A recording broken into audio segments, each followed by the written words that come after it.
Congrats happening. Thank you so much for doing this, man. I really like it when somebody jumps into my DMs and I'm like, hey, be on my podcast. And they're like, cool, I'll do that. So what do you write? I know what you write, but tell me what you write. Absolutely. Well, first of all, thank you for the opportunity. I'm glad that I was able to join. Yeah, cool. So I was really honored to be able to have the opportunity. So what I like to write about human beings. Yeah. I'd like to write about conflicts, things that pertain to spiritual journeys of people, things that pertain to human dilemmas, their human condition, things that pertain to emotions, more on the philosophical, introspective side than on the, let's say, day-to-day. So the day-to-day is a component that is important, but it's mostly on the philosophical side. Yeah, I was looking at your website. It's interesting. You were talking about, well, the introduction says, you mentioned the last 10 years, there's been a spiritual shift, right? Is that kind of what you're focusing on in your fiction? Absolutely. Well, this has been the perfect timing for me. So those things that I really cared to convey were always buried under me, under my skin, under my thoughts, right? But the timing of this, I think, has been even more compelling because we are witnessing a global shift from a spiritual perspective. And I think the cause is to be found in lack of consistent leadership on behalf of those spiritual leaders. And I think more and more people are kind of losing that type of trust and faith. Well, it's interesting, isn't it? Because like back in the day, where are you from originally? Are you in the States or are you overseas? Oh, I'm in the States. I'm in Indiana. But Indiana. I moved, okay. Yeah, I moved 20 years ago from Italy. Italy? What part of Italy? Oh, Florence. See, I mean, you're hardcore Catholic. Yes. That's how you grew up. I mean, there's no way to get around it. When I was in Rome, I mean, on Sunday, you could walk in any church and just hit a service. And it was like all the time. It was amazing. So, I mean, I know how you grew up. I grew up the same way. So you felt like, I mean, is there still that direction for you, or are you verging from it? Like the whole purgatory heaven direction? So it's interesting you ask, because for two reasons. Number one is that, yes, I was raised Catholic like the vast majority of Italian people, right? Well, like 99%, right? What's the number, exactly. You know? It's not officially the state religion, but it is in a way. It is, yeah. But, as you know as well, though, yes, there's this adherence, compliance with the Catholic message. However, people are a little 100%. more, like you can't veer from it. If you think anything different than the dogma, you're going right to purgatory or hell. I can't remember which. I don't know if you're damned 100%, but you're definitely not getting into heaven. I don't think I went through my catechism. No, it's interesting you mentioned that. But the other part, which is incredible, though, is that people, although they live the message of Catholicism, they're almost feeling that they can deviate from it without feeling guilty. Meaning, religious people are feeling that Catholicism is within them, is part of the society's fabric. Okay. However, the interesting part is that the counterpart of the religious component of your life is that you are a little bit more liberal, not as strict as you would typically be in a religious society. An example, the Roman Catholic dogma that in the US is so preponderant, if you are a Catholic person, is not, is much stricter than the Italian Catholic way of living. Principles that have to deal with, abortion or sex prior to marriage, things like that. In Italy, people have been living those things for hundreds, thousands of years, so they're kind of like past that. They're not as brings up an interesting question. Is there abortion in Italy? Is it legal in Italy? It is legal. Yeah, it is legal, and it's been legal for like probably 30 years. 30 years, okay. Right, about right on target with us, maybe about 15 years after. So that's and I very remember, Bryan, that actually I was, I'm in my 50s at that time. As the memory is very vivid.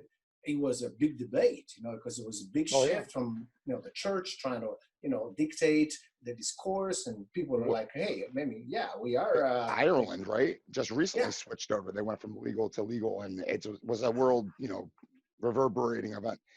I mean, the Catholic Church is very anti against it. And I mean, it's very pro person to have that yeah, on the books as something that a woman can decide on her own. And absolutely. I mean, when you talk about your spirituality and where you came from, where are you in terms of the fiction? Because I do write about this as well. I like exploring it.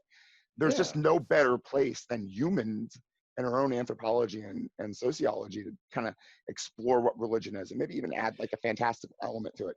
That's like where I come from. Where are you using it in terms of your fiction? Great question. So, in terms of my fiction, I mean, my worldview reflects in a way the worldview of the character. Clearly, it is dramatized. It is a fictional story with a lot of, created components. However, my worldview is based on the foundation that, yes, you do have a set of dogmas, set of principles and morals that have been somewhat imposed upon you by the culture and the background where you've been exposed to. However, as you expand, as you learn, as you visit and explore other things, you tend to evolve in a position that sees the religious dogma as a limited view, a myopic view in a way. So you kind of think, well, yes, we are beings of light. We are beings, spiritual beings. This is one way. Religion, Catholic is one way, but there are multiple other ways to find that introspective voice within yourself and value who you really are as an entity, as a spiritual being. So I'm looking at your website now, and I think you called it, where was it? Maybe it's YouTube. The Ethereal Road, a Soul-ITARY tale. So I mean, the idea Yes. of a soul. I mean, that's very Catholic, right? Well, it is, but also when you look at the background of other ethnic groups, particularly in the United States, soul is tied to a dimension that is not necessarily religious. It is something that deals with No, you're very your right. feelings, Absolutely. right? Like a near-death experience, you kind of have a soul connected to that. This whole, Exactly. yeah. But I would also say, if you're for an African American, you give to the word soul a completely different meaning, right? Yeah. It's something that is much more pervasive in the African American community because it involves love, it involves your relationship with your partners, with your family, with your friends. It's a soulful thing. It's a soulful argument, and you can feel it if you are connected to your inner self. And it's interesting too, because that soul is something that you own. And Exactly. whether fictional or not, I mean, that soul is a thing that you can say 100% is yours. Nobody else can claim ownership of it. Nobody can touch it. Nobody can pull it from you or steal it from you. It's something that just entirely belongs to you during your life. Absolutely. And I think that the main message that I, as an author, as a novelist, wanted to convey through the life of the character is that it is your path. It is your role to find that inner voice, that inner light within yourself. Because at the end of the day, you have to deal with it, nobody else. So are you going to be a grown up? Are you going to evolve to a level where your life is belonging to you? Or are you going to have somebody else telling you what to do and what to feel and how to feel? I'll tell you one of the things that popped into my head when I was looking at your web. I was actually YouTube, the quick clip that you have. I like that. Did you do that yourself? The thing that you have on YouTube? Well, yes and no. I did, but I don't have the software, so I asked a friend of mine to put it together. To him it took about 5 minutes, and it took me six months to do something. I feel you, man. I have the software and I play with it all the time. I love it a lot. I Photoshop, and I want to do these things, put these kind of videos out there. It would be really great. I don't know what my problem is. I can't get into it. I'm getting motivated. Yeah. So one of the things I thought about when I was looking at this video was a Wrist Cutters, a love story. Did you ever see that movie? Which one is it again? Wrist Cutters, a love story. No, I don't think I have. No. It's about a guy who commits suicide after a breakup, and he ends up in purgatory, and he has to kind of, for some reason or another, he's going on a quest to find the girl or Uh-huh. something. It's kind of blurry as to what his motivations are. But what do you have a soul as a character, or is it a human being, and you just kind of try to define that soul experience? Well, so the story is around a human being, and he's a successful financial advisor who is compelled to a hospital bed because of some retests that he has to take. He did an MRI, but the results are kind of shady. Don't know what's going on. Why don't you stick around for the night, and we'll take another look tomorrow, right? So he spends time in the hospital, and this is a middle-aged, accomplished man, family, and all. And as he sits at home in the hospital, is actually taking time for himself to understand how he became who he is. And so as he reflects back at that, he starts being, concerned about his health. Uh, will I have terminal illness? Is there something going on with me, or am I healthy? And so as he thinks about that, Yeah. he morphs into a callow, insecure kind of man because he's afraid that he's going to lose it all. And as he thinks about that, he realizes that although he has everything, he still has a spiritual void to fill. And then he starts to think about his relationship with God and whether God really exists. And then, going back throughout his life, to his, childhood, frankly, he realizes that sort of events and facts and episodes that have occurred in his life have shaped him to become who he is, with his flaws, with his defect, and eventually he looks for redemption. But I have to stop here because I will not reveal what happens. No, seriously, it's based on a true story, according to the website, right? So I mean, is it your story, or is it somebody that you knew? Well, it is really not based upon a true story, but it is inspired by a Mm. true story. So that means, I was actually debating whether I should have said based or inspired by true events. But to me, true events means something more journalistic, where you are obligated to, report diligently what happened. And this is not the case. This is a dramatized event story that spans across multiple people that I have observed in my life, and to me have meant significant transformation from a personal and spiritual standpoint. That in a way, as I was developing the character, I wanted to pay homage to these individuals by telling their story and try to put myself in their shoes, finding their emotions, trying to interpret what went on in their mind at that time.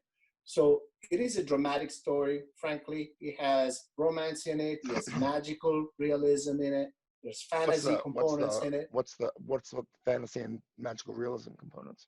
Are you Well, exploring the afterlife at all? Because I mean, that to me is very interesting. I'm gonna have to reveal the end.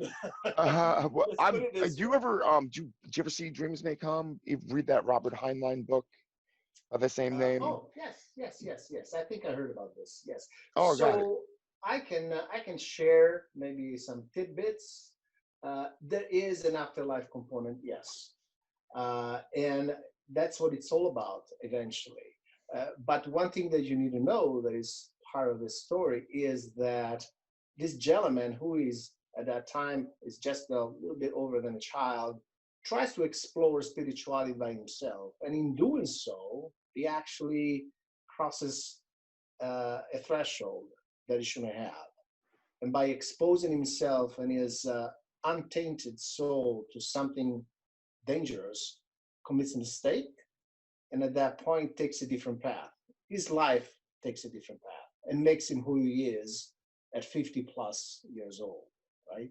The whole story evolves that way, and the reader has the opportunity to walk together with the character through the dilemmas, the character experiences, and by looking also at the different, characters that are playing a very significant role in the development of the life of this individual, his wife, his best friend. I mean, all these people, in a way, catalyze the way and the man is going to become. You know what's interesting to me is Italy is beautiful and Florence is magnificent as well. What brings you to Indiana, of all places? I've only been through Indiana once, and I was not impressed enough to go back. Sadly. So eventually, you don't know, maybe you'll come back. But let me tell you, I came over here 20 years ago on a job assignment because, you know, being a novelist and writing is not my main occupation. It is an artsy endeavor, right? And as many artsy endeavor, they don't have a lot of profit attached to it. I know. So I my know. main job is very I different. know. Yeah, It's a very painful profession. It's one that you do for no reason other than to appease yourself. exactly. And Basically, you nobody try, else cares. exactly, but you're trying at the same time to offer an opportunity for others to have the same experience. You're trying to make a difference, right? You're trying to affect change. And this is what I'm trying to do by writing, okay? I came here 20 years ago on a job assignment as a foreign expatriate for a company, and I never left. I met actually my wife at work. We, you know, started hanging out, and 4 years later we were married, and I've been here ever since. And although Indiana might not be immediately appealing, especially if you are from a great city, big city on the East Coast, it has its own benefits. There's a lot of very nice people, and there's a different pace also in the life that sometimes I appreciate more than I could living on the East Coast or in a big city or in Florence itself. And Florence is crazy. I've been there. It's crazy. It's like a maze. And then it's It busy on is top of that. And then it's busy on top of that with the same kind of New York attitude, metropolitan. We're cool. very much. Yeah. I like it. I like that type of thing, but from afar. You know, I don't want to be a part of it. I want to watch it. In Constant fact, changing. great And you can point. still Yeah, find it in Indiana. I mean, people are interesting no matter where you go. I'm yeah, totally with you. I mean, I love it in terms of that. yeah. So what are you doing now? So what? So you came, you wrote. Now you finished your first novel. You did the artsy thing, right? You actually did Yes. the work. You're marketing it. You're out there selling it. Yep. Are you writing another one, what's your plans? Well, actually, I do have already a sequel in the works. Oh, cool. Yeah, I'm about third way on a draft of this sequel because you know writing is not difficult. The problem is writing well, right? So you draft something and you know come up with ideas, you know, a storyline, but then of course most of the work, and I try to reflect on that exactly like I wanted to share with the phrase about Michelangelo, you know, which is what he said, you know, just like the David of Michelangelo was already in the stone, right? And you have to eliminate the unnecessary marbles to take into life. To the same extent, Yeah, uh, I've always really appreciated that quote. Absolutely. it is a great quote, and Yeah. to the same extent, all those things that are you know eventually evolving into a storyline or a fiction novel or whatever it is are already within you, right? And you just need to dump them out and clean them up and remove the noise and Yeah, make I sure get that that they're you know. totally. I'm working on a really long piece right now that's been a Uh-huh. novel for 5 years, let's say. So I've decided to rewrite it and publish it so I can get it off my, chest or whatever.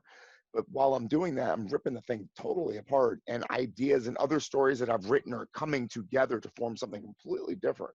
Right? I'm talking about 5 years after the fact. Do you Yeah. think now writing the sequel, is there a part of you that regrets not holding on to this novel and kind of seeing if there was a bigger story or another story there before publishing it? Because I'm in your boat. I published Compounded Interest, which was Uh-huh. my first novel that I finished 5 years ago, immediately upon finishing Yeah. it. You know Yeah. what I Well, mean? And this story it punches you in the solar plexus. absolutely it did to me, and I this story that I eventually published myself was in the back burner for a very long time, and then I happened to be transferred abroad. I worked in China for a little bit of time for over a year, so I didn't have time to do any type of development for the novel. But let me tell you, the sequel to me is important because the sequel is the what happens basically after the foundational story has been developed. So Yeah. this character, lives his own dilemmas, seeks his own answers, and at some point somebody picks it up from there. And then, the challenges that he throws at society will be evolving into something different, something more accusatory in essence. I'm trying not to reveal too much. No, yeah, you don't want to do that. I mean, we don't even want to probably talk about the sequel, because honestly, it's hard talking about a work in progress, isn't it? I mean, when you've Yeah, got but something I on the know. burner kind of bubbling away and you don't know what you're going to add, it's hard to like actually know that story until you're done. I mean, you've actually finished something that's really hard to do. Writing a novel is Yes. difficult. Yeah. I mean, not everybody does it. They try, they start, and they just get to that point where they edit the same paragraph over and over again for years. It's hard to Oh, push yes. past it. How old is Absolutely. this story? When did you start it? Like, what was the first day that you Uh, sat down and went, "This is a novel that I'm going to finish eventually"? oh, well, it didn't start that way. It started as a need. It started as a need to express certain thoughts and put it on paper. Uh-huh. Since, I'm a very, I'd say, thorough person. I speak a lot, I talk a lot, but nobody listens. So I thought I'll probably put in writing so somebody maybe will read Well, it. you're married, man. I understand that. Exactly. Absolutely. The person that you're talking to doesn't care. Oh man, why is he talking to me again? Why? No, Exactly. I totally And understand that. so I thought, I'll put it in writing, maybe, that I can consign it to eternity, right? And so I did it about 6 years ago in different times, in different periods, with different intensity. But only a couple of years ago, I started really to nail it down and to try to finalize it. I sought an agent for quite a long time. I went to That nothing workshops. happened, or did you get responses back or anything like that? Well, it's a very, very challenging I know. industry. I didn't get any And responses. I'll tell you. I sent like hundreds and hundreds of queries. Not one yeah, person. exactly. Yeah, it's difficult for them too, to be able to get that specific story that is going to sustain them economically, because Yeah. that's what they're trying to do. They're trying to sell it, right? And Dude, so, my favorite thing is J.K. Rowling also got rejected. There are people out there right now who are calling themselves professionals yeah, that know they gave up. What's 10% of $1 billion? $100 million. They gave up $100 million. absolutely, Does that break your heart? absolutely, You read that novel, dude. You got it in your hands. yeah. No, I'm gonna publish this reality star's Yeah, memoir. exactly. Yeah. They need to relate to it in the first place. Agents, they only have a limited number of shots, because when they go in to a publisher, they can't go with 20, different stories. They have to take their three best or something, something that Yeah, can totally. I mean, you definitely, can't. You get solicit. Yeah, you get thousands. You get thousands. It's just called a slush pile, right? I mean, you get thousands of people exactly. It's saying, slush "Please pile, help me." right? Exactly. And so yours must be really an outlier. Must be that one that immediately, creates that interest. Somehow. And I think mine is good. I don't think it's probably that standing to be able to hit the New York Times bestsellers, but it's an opportunity for people to create and find their own It's an path. opportunity for you to create too, because what it did for you is you put something together that you didn't have before. My wife said it Yes. to me like that too. She's like, you have now something that didn't exist before. Whatever you do with it from here on out, now you at least have a beginning. You know what? It's like Yeah. a mistake too. Once you fix a mistake, the mistake is fixed, and you can move on and find other mistakes. Yeah. So I mean, Your other when wife is she's a wise woman. oh Please tell yeah, her from absolutely. it. But I mean, in terms of product, I mean, you got one, and now you can sell it, and you're working on the second one, whatever it ends up being. And that's the hard part, is like whatever it is. I wrote another novel like the very next year. I knocked it out. I was really proud of myself. The Uh-huh. second one, and looking back on it, I'm like, damn, that's actually 3 stories in one. I'm gonna have to break that apart and flesh those 3 novels out and make them actual big stories, because they deserve to have it. If I Uh-huh. published that thing immediately upon finishing it, I would have been, I don't know, maybe I should have. You know what I mean? Because it gestates, it becomes something else. Interesting. What do you write about? I'm a speculative guy. I write about science fiction, fantasy things. Ah. I mean, I do write about the afterlife type of situation. I mean, I really like the pantheon of man. The idea that since we started dying in each other's arms. We wanted an answer to what that spark and where it goes. You know what I mean? And these mythologies that kind of spun up from it, and what we do, because there's no point to anything that we actually do on a day-to-day if you're going to end up dying, because really you're just being altruistic. You're handing it down to the generation that's coming after you. Everything that you do is geared towards people that you're either father to or grandfather to or will never know. You know what I mean? Little tiny, teeny things. I just find that very interesting. We're Absolutely. so connected. We're so I connected. think, yeah, absolutely. I think you might enjoy. Try to change your life just a little bit. Somebody Yeah. said this recently. I mean, we kind of think that we have free will, you know, like we're chugging along making decisions, but in actuality, we're like a not a bowling ball, but if you ever play billiards or a pool, we're like somebody slapped the ball across the table and we're just bouncing off of shit. If the math was right, you might end up in a pocket, or you just might end up in a dead space where nobody's ever going to interact with you again. You know what I mean? You have no control over it, really, but just enjoy the ride, kind of. Well, look, Bryan. I'm glad you touched on this, because these are themes that are recurrent and in my story. That's very interesting. I invited you, and then I was like, "Oh God, please don't be a religious nut. Please don't be a religious. Please don't be a religious nut. Please don't be." I was going to talk to you anyway because I love it. I have written about Quakers. I love the Quaker religion. They just a really fantastic history. But yeah, absolutely. When I saw what you wrote about, I was like, "Oh, we're going to have a great conversation." Yeah, and it explores free choice and free will. It explores the concept of power of The discernment. delusion of it, or actual having it. Delusion, or well, that's for the reader to draw their own conclusions. Yeah. But the questions are, the same.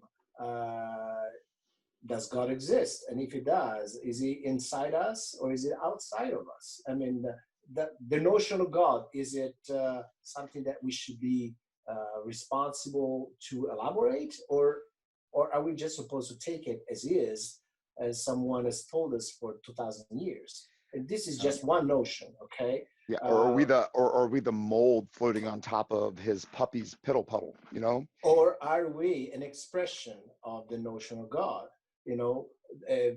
Being beings of light, being entities. I give, through the character, a personal interpretation of the afterlife in this book as well, because it is something that very dear to me. Since when you mention the word creativity, I think this is very important in your perspective, right? How does creativity starts, and how does it evolve? Where does it come from? Well, I do have this belief, which I have reflected in the story, that we do tap into forces in the universe that are there for us to be leveraged. We just need to pay attention to those voices, to those energies, to those vibes.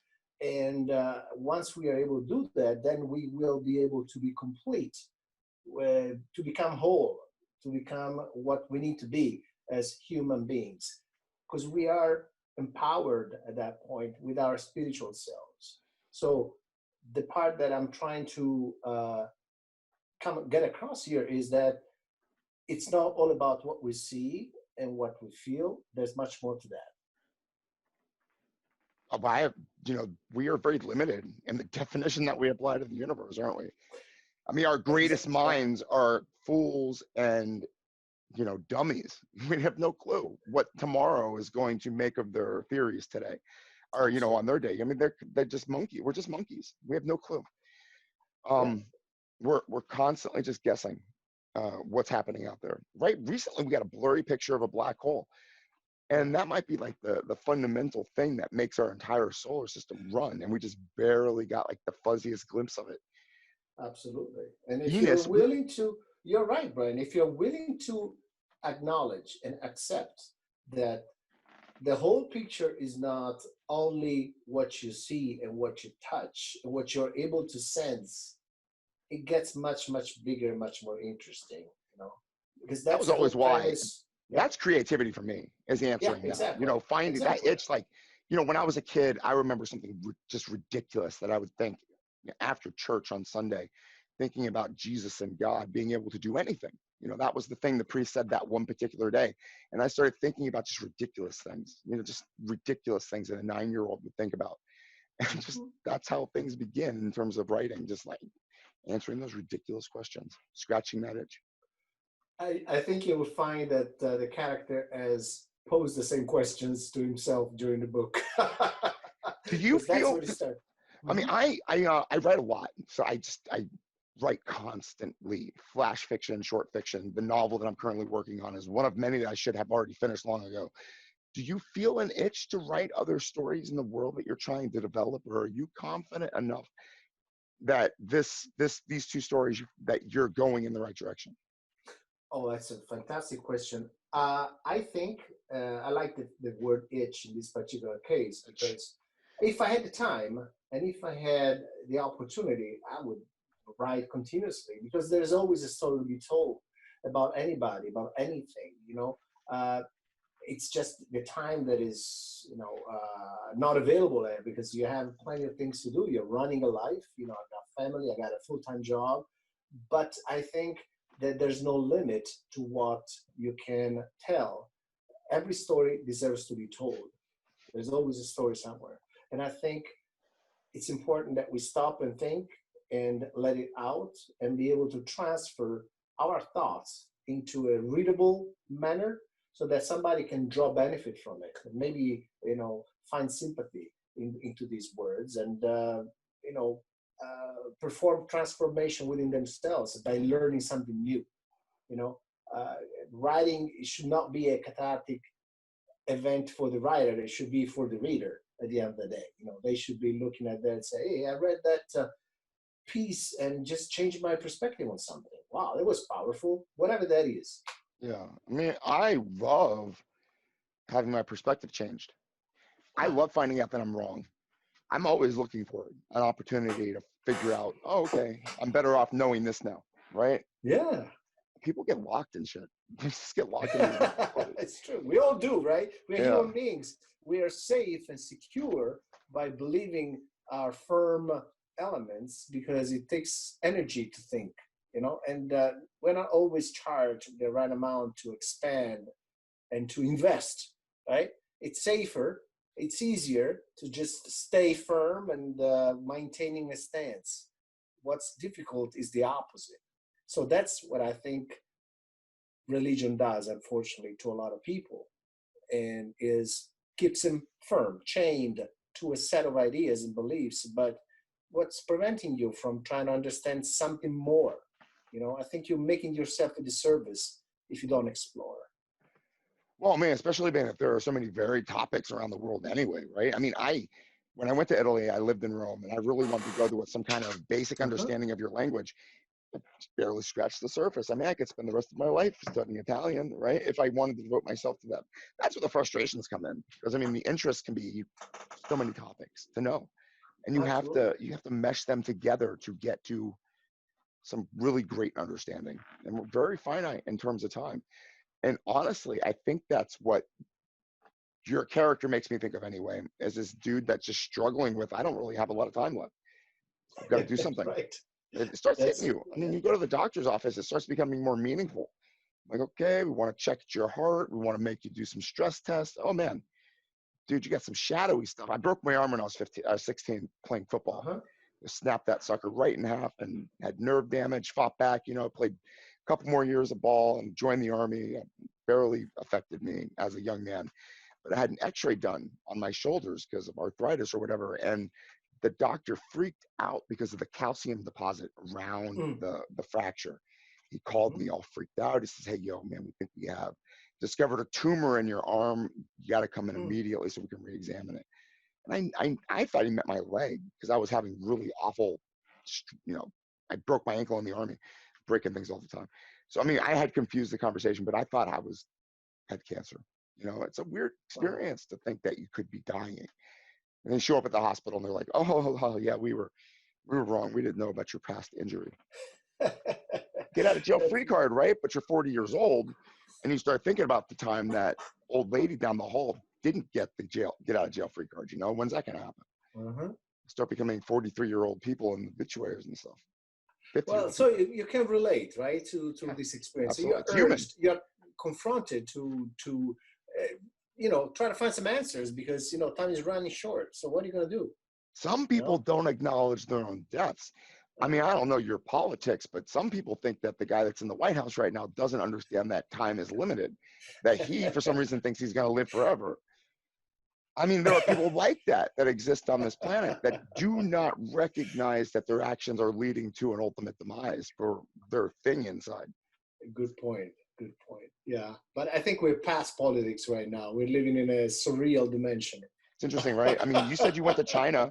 When did you go to Yes. China? Did you get to see this situation start off, or were you fortunate enough to be back? Because I checked out Indiana's COVID numbers right now. You guys are sitting in an awful situation.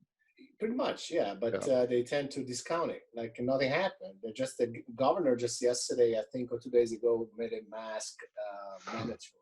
Yeah. Well, unfortunately, that is being a bit. Well, I was in China 4 years ago, by the way, Oh, 4 years. and Okay. so there was no issue there. But I think what people tend to make a mistake about is to blend a health problem, a health policy problem with politics. It has nothing to do with it. I mean, and so it has become unfortunately something that has been distorted, and it shouldn't be a discussion in terms of political side. It should be a discussion about taking care of people. Yeah. And The but best way. unfortunately, yeah. It seems to be that way going on right now. I don't know what's happening. It's pretty scary, honestly. I mean, you're it really. I mean, honestly, the tactics are so similar to things I've read in history. Strong arm tactics. I mean, we don't know. It's like a practice for the future. What are we going to do? How are we going to withstand it? What It's all over us? I mean, that's history, right? People want to go in the least people want to go drops of water in human beings want to go the direction of least resistance all the time. Yeah, it's the same. It's the same thing that we discussed a minute ago. I mean, it's a matter of energy. It takes effort to make things a different way. It's easy to sit and let it pass. It's easy to accept. It's easy to do what somebody tells you to do. It's difficult to think about something different. That is difficult. It takes energy. It takes investment. It takes study.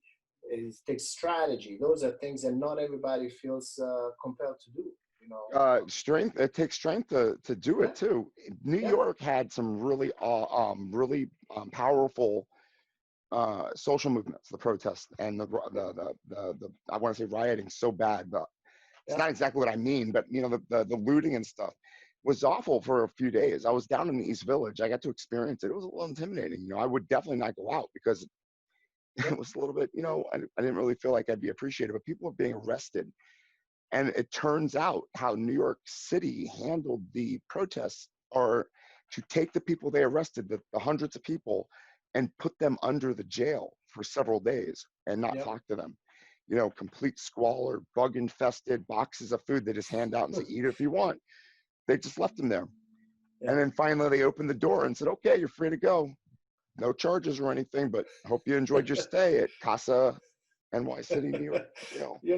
I follow very closely because it affects me, right? In a way, I'm a human being. So in a way, when I talk about the timing of what I have shared on paper, I think this is part of it. It's part of the sense of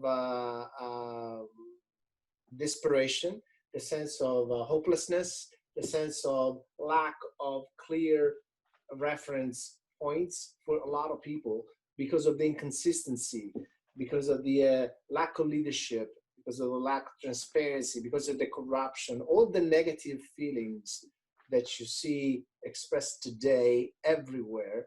People are starting to be upset, and they reflect on society. They reflect on the way people treat each other. I think if people were a little bit more capable of thinking about the big picture instead of trying to find attrition with one another, I think it'd be easier to get along as well. Unfortunately, though, I think I don't want to insult anybody's point of view, but you are dealing with maybe people who were told what life was and that flavor was okay with them and they never investigated anything else. So if that flavor said, if you combine that flavor over there with this flavor, it's going to ruin everything, they definitely stayed away from that. You know what I mean? Their Yeah, thinking is being it's provided, I think. easy. It's easy to accept somebody else's point of view, right? It's the Yeah. same issue, right? I It's mean, hard to wear a mask. I mean, it's hard to put one over your face and walk and yeah. get used to it. My glasses fog up. I No, mean, I keep mine too. forgetting it. Yeah, it sucks.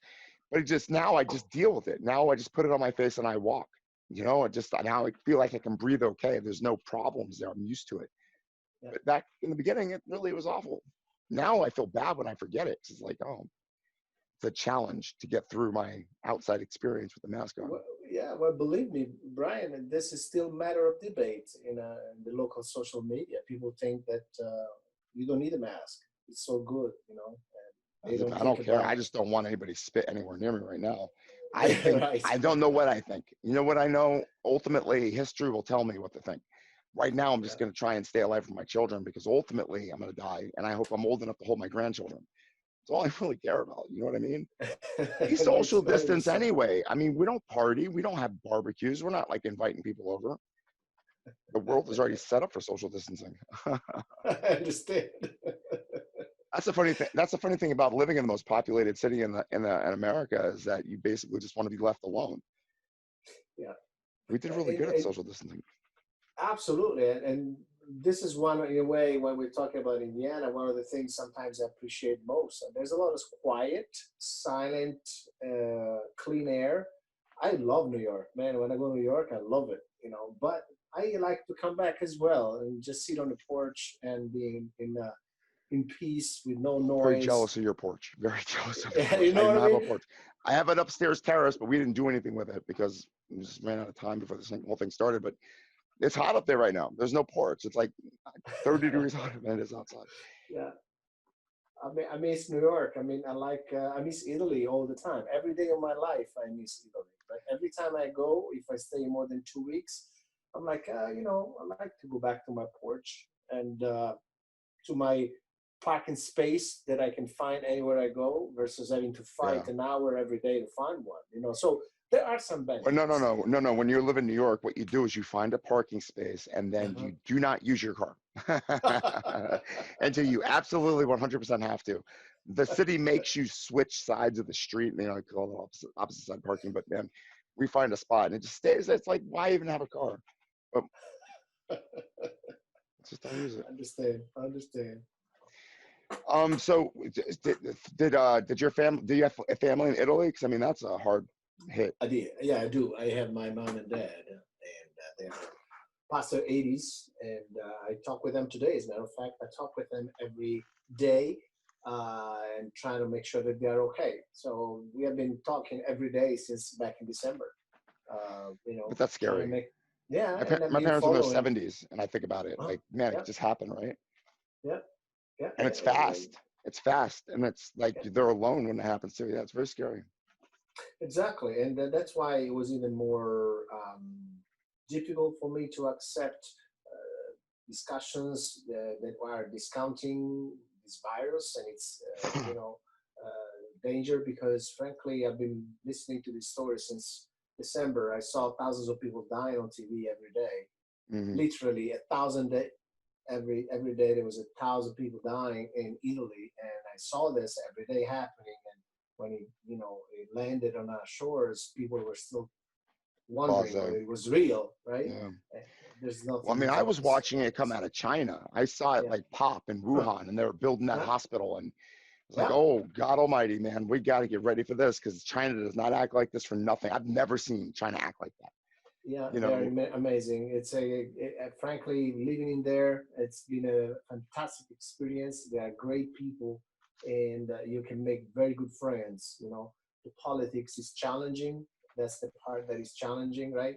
But not just from a challenging, deadly. I hear you yeah, can really well, get on the wrong yeah, side of those politics and not end up coming home, and nobody will ever hear from you again. I that's a actually almost went. possibility. Yeah, I mean that's definitely people talk about that, right? Yeah. Life-changing experiences are going to a Chinese jail for a month. It doesn't sound like a lot of time until you have to do it. Yeah, actually, I listened to a segment on NPR maybe last year about some guy that was caught with drugs and had to stay in jail in China for a year or something, and he was telling the story, right? because you know how they do it in China. They actually they storm into a club and they close all the doors, and who is in it, who has drugs, goes to jail right away. You don't see them anymore. You know, they just do that, right? And vast majority were foreigners. People who go there, you know, to smoke pot or whatever. It's definitely not suggested, not recommended to do that in China. I know. And he was saying that, you know, he was in this jail, if I remember correctly, but they don't let him stand. They don't let him sit at any point in time. He has to stand every day, and they have him always doing something. You know, there's no resting, there's no TV, there's no hanging out with the friends. Your work, that's what you do the whole day. And he said, you know, it was awful. It was awful. He didn't make any money, obviously, from the work. No, yeah, dumb question. So very similar to what North Korea does too, except they kind of work you to death. Like it's really awful slave labor, right? Yeah, I believe so.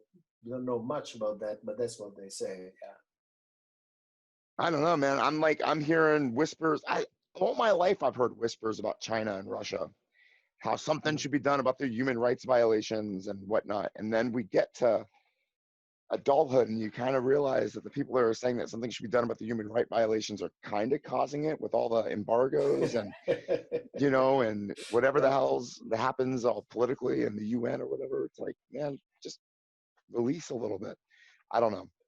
It sounds horrible. It really does. And I'm happy that we don't have that, but our prison system just breaks souls. They don't let people work.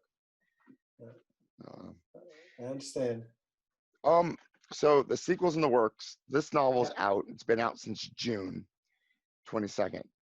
Just a month today, I think. A month today. Are you gonna do an audiobook to accompany it?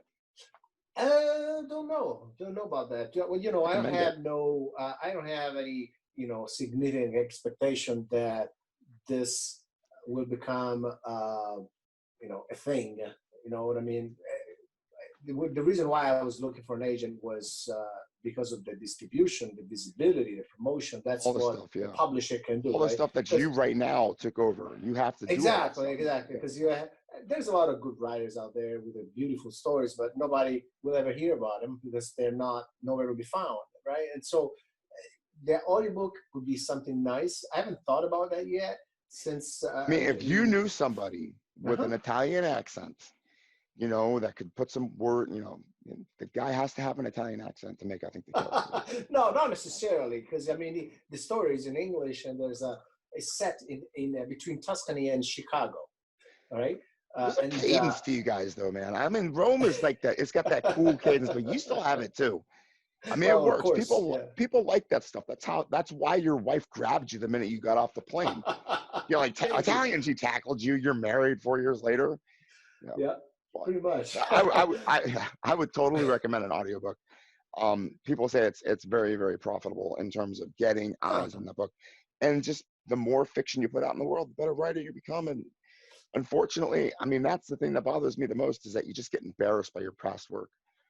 Yeah, so it's something I should probably think about when I have a little bit of time, because what I'm doing right now, not only I'm working full time, but I'm also working on an Italian version of the book. And let me tell you, I had no thought at the beginning to do an Italian translation of this book at all. That's hard. There was not. I'm betting that's hard. It is very hard because it's completely different. You know, it's not just poetry about in a different language.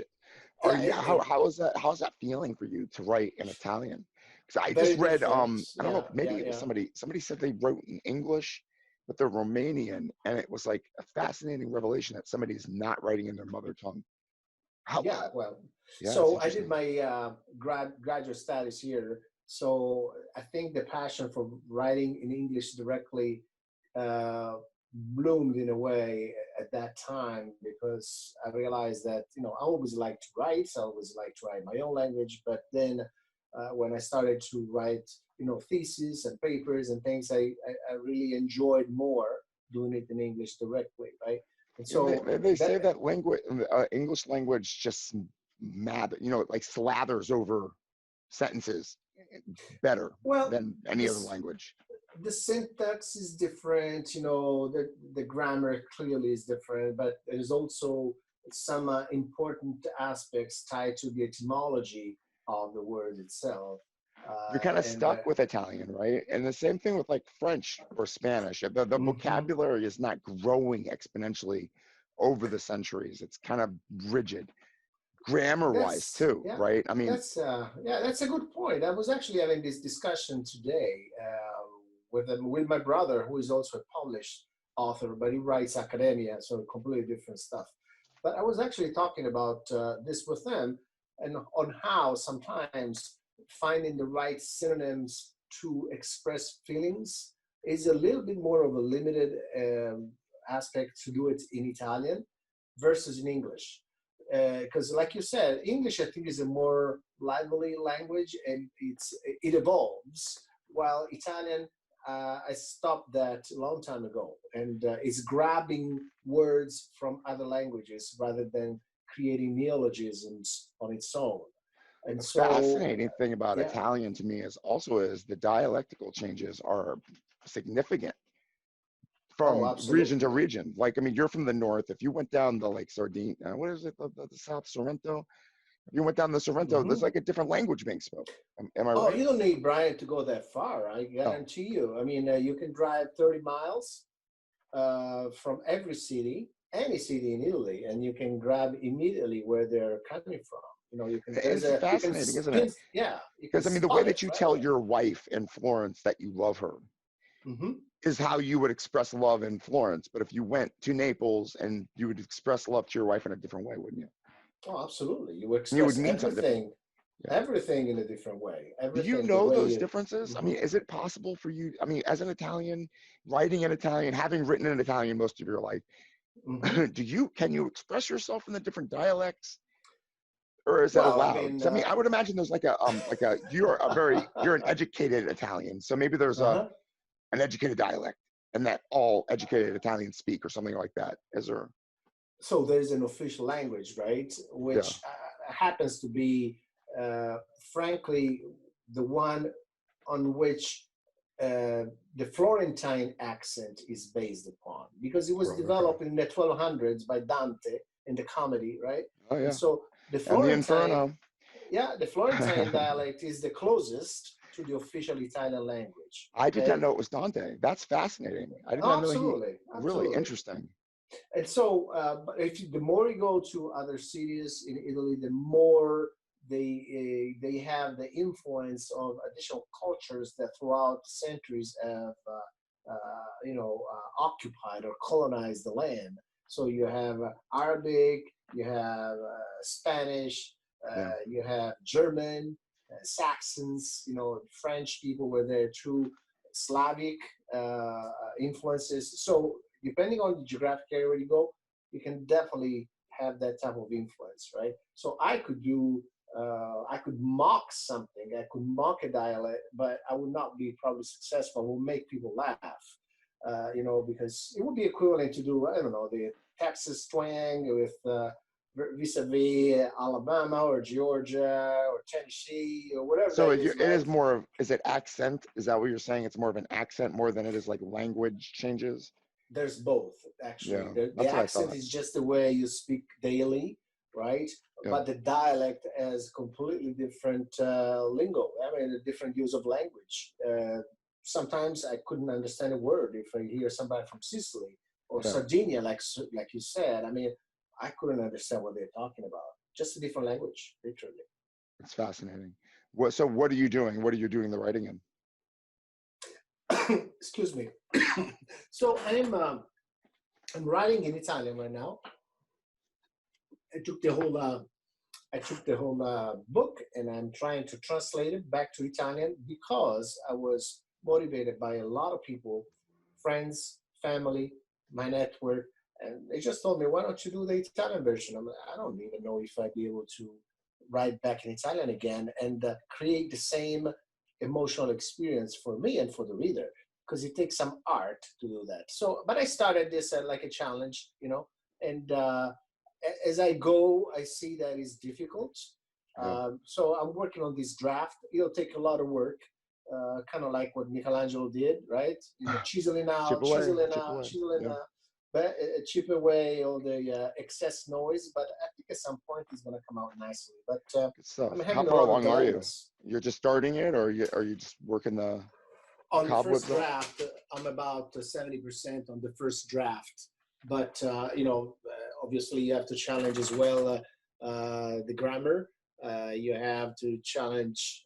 You're challenged by the keyboard, the different characters and all that. It has to be rearranged. I mean, the length of the sentences in English, there's somewhat a rule that you want to be short and sweet. Maybe this rule of thumb, but no more than 25 characters per sentence, right? In Italian or any other Latin language, you can do even 50 or 60. You can do half a page without having a full stop. We don't have to worry about that in English either, man. We can have sentences as long as we want. There's no rule of thumb. Fill it up, page after page.